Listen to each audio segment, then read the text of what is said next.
My name is Vlok. I'm a plant ecologist that's been living in this part of the world. We call it the Little Karoo.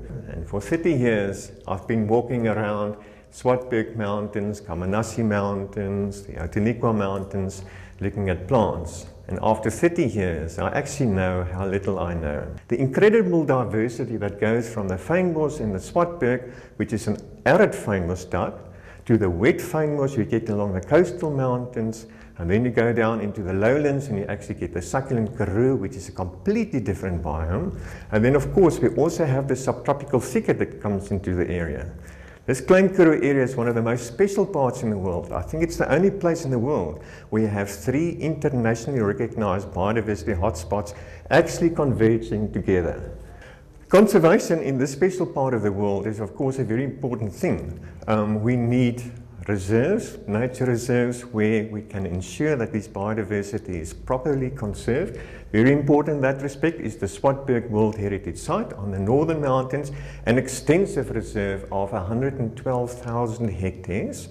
We know that reserves like the Swartberg can't be working ecologically healthy in isolation. We need connectivity between the reserves, where we actually incorporate the work of private individuals and the state so that the two can mesh together, that we can ensure that the ecology of this much larger area is actually working properly, delivering the important natural resources to people that live in the area, of which water in this arid system is of course a very important thing, but also the biodiversity, which is probably our most special, valuable natural resource in this part of the world.